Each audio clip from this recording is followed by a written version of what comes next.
तो मध्य प्रदेश की पूर्व मुख्यमंत्री उमा भारती एक बार फिर से मुखर भई हैं।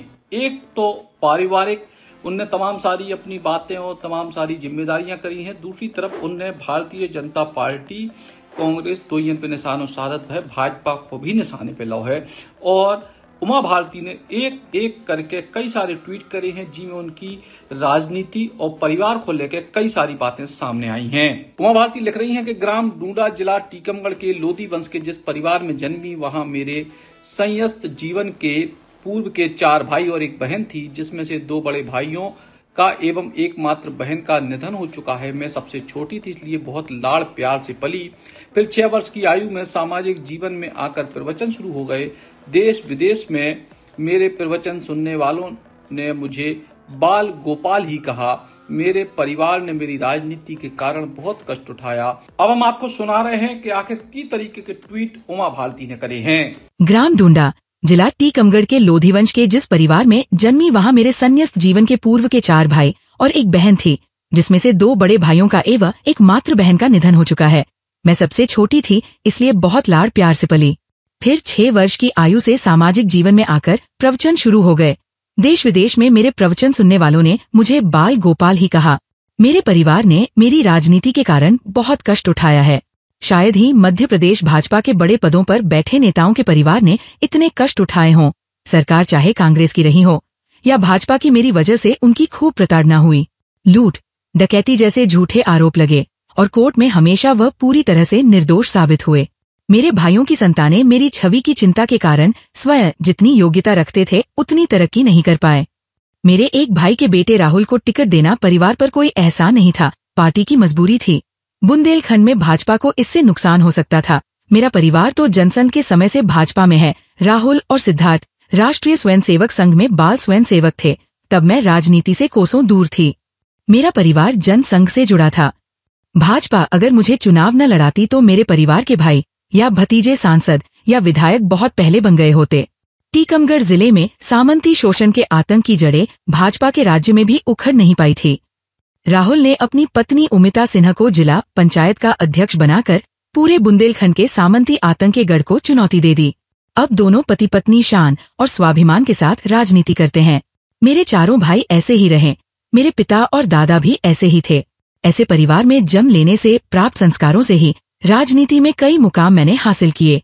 राजनीति में आते ही अटल जी, आडवाणी जी, राजमाता जी और संघ के वरिष्ठतम स्वयंसेवकों की छत्रछाया मिली, जो मेरे से 30-40 साल तक बड़े थे। मेरी लोकप्रियता से उन्हें गर्व होता था, फिर भी मुझे अपना बालक जैसा मानते थे। मुझे उन वरिष्ठों की छत्रछाया में संगठन एवं सत्ता में उच्च पद प्राप्त हुए।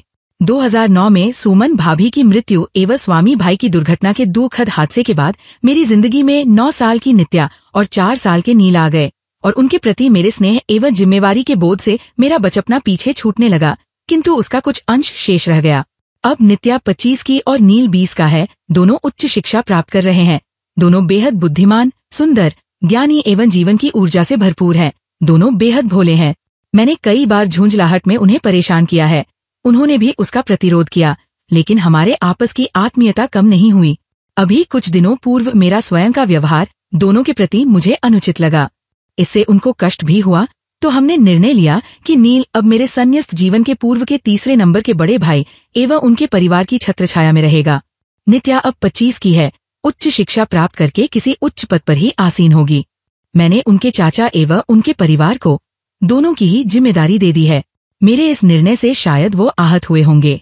मैं भी आत्मग्लानि और अपराध बोध से पीड़ित हूँ, किंतु उनके हित में यही जरूरी था कि उन्हें एक भरे पूरे परिवार का सानिध्य मिले।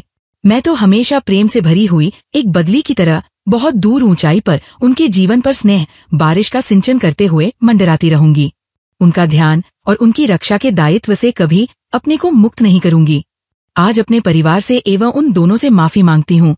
मेरा आशीर्वाद सदैव उनके साथ है। तो अब इन ट्वीट के मायने आप समझो। इन ट्वीट के मायने बहुत सारे हैं। एक तो उमा भारती सीधे तौर पे अपनी राजनीतिक विरासत को लेकर बात कर रही हैं कि अब जो उनके परिवार से राजनीति में सक्रिय हैं, चाहे वे पूर्व विधायक खरगापुर के राहुल सिंह हो या उनकी धर्मपत्नी उमिता सिंह हो, जो जिला पंचायत की अध्यक्ष हैं टीकमगढ़ की, तो ये जो नेता हैं ये उमा भारती के कारण नहीं बल्कि अपने राजनीतिक वजूद के कारण और भारतीय जनता पार्टी की मजबूरी के चलते राजनीति में सफल या सक्रिय भय हैं। जो उमा भारती को कहबो है कि भाजपा को इनमें कोनो बहुत बड़ो योगदान नहीं है, बल्कि भाजपा की मजबूरी हती। कुल मिलाकर उमा भारती अपनो राजनीतिक ताकत दिखावे की बात कर रही हैं और इसके संग ही वे अपने भैया स्वर्गीय स्वामी प्रसाद लोधी और उनकी पत्नी सुमन, जिनके संग स्वामी लोधी की शादी हुई थी, उनके 2 बच्चा हैं, उनके 2 बच्चों के प्रति अपनी जिम्मेदारी की बात कर रही हैं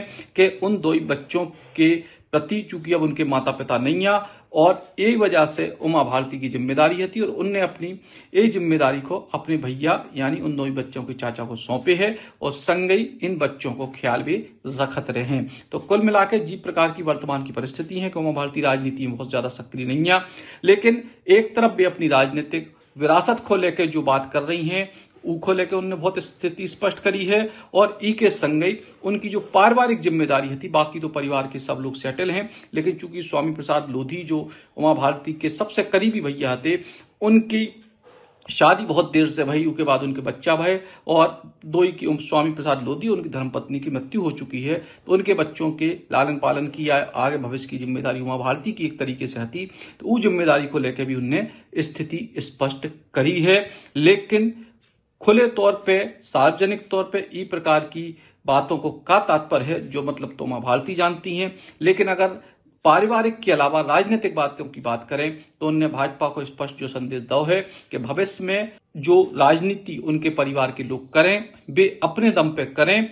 उमा भारती के नाम पे उनकी राजनीति पहले भी नहीं भई और आगे भी नहीं हुई है, जो उमा भारती को केवल को एक तरीके को संदेश सीधे तौर पे दिखाई दे रहा है। अब अपने सपनों की पढ़ाई कीजिए अपने ही शहर के पास।